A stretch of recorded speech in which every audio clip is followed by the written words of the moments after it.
Are you tricking yourself if you say to yourself, I'm looking at that person that I want to say certain things to, and I can see that they're at the end of their life. Just this is an example. Yeah.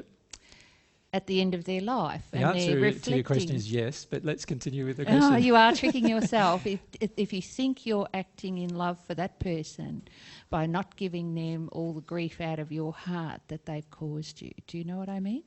In other words, you're afraid to address the issue, but what you're doing is you're telling yourself that it's loving by not saying what you need to say. Is it loving? Because it isn't. Is that loving to that person? Is it, Mike? Is it loving to that person? No, because the most loving thing to do with any person is to tell them the truth.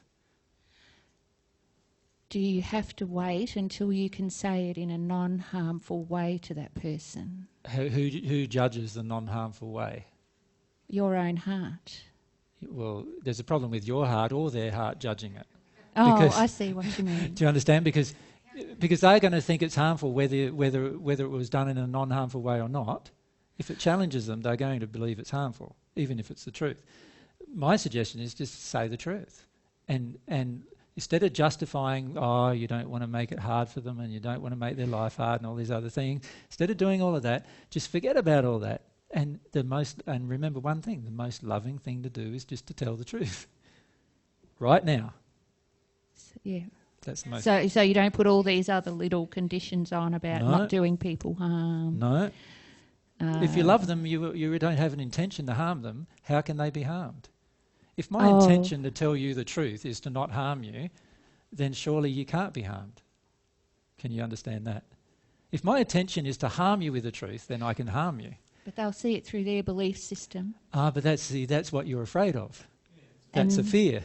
Oh, okay. You know, and you're acting in harmony with your fear. You're going, if I tell them that truth, they're going to see it this way, and then they're going to feel this way, and then they're going to act this way, and then they're going to be angry with me, and they might do this, and they might feel hurt, and they might do that, and they might do this. And what are we doing now?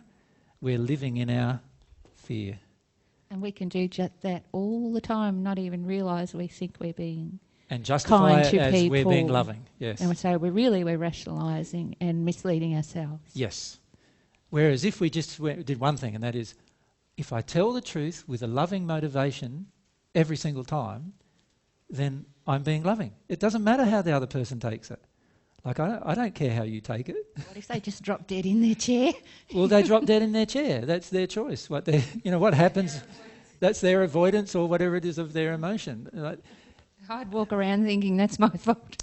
Well, that's your guilt, and that's also a fear. You see, like, we need to challenge these emotions rather than living in them and living in the fears that they generate. Do you understand? Yep.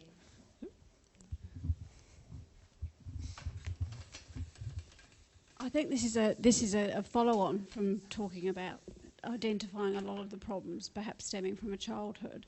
What do you do if the people that you should be telling the truth to have died? It's actually easier to tell them the truth when they've died than it is when they're living. And the reason why is this. When they're dead, they're not actually dead. They're in the spirit world, hearing every word you say and watching your life, usually in a great deal of detail. And so a lot of times you'll be just sitting there in your lounge chair and you'll be thinking about your dad or your mum, and she or he's already passed, and you go, I feel like they're with me actually now, which oftentimes they are, because they can feel when you're thinking about it. And then you now have an opportunity to say the truth, which, by the way, they can probably already see in your mind anyway.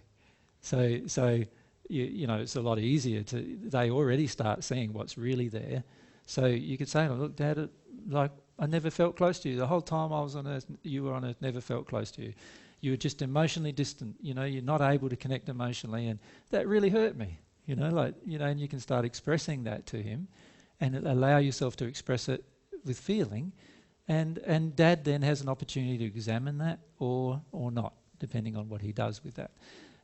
It's actually easier to tell parents who have passed the truth because they already see it anyway. They already can read our thoughts most of the time, so they already know the truth. The problem on earth is that because we have a bit of a facade and we don't say the truth, it's not easy for someone to read our mind until they get to the spirit world And so often it's not until they get to the spirit world that they find out the truth.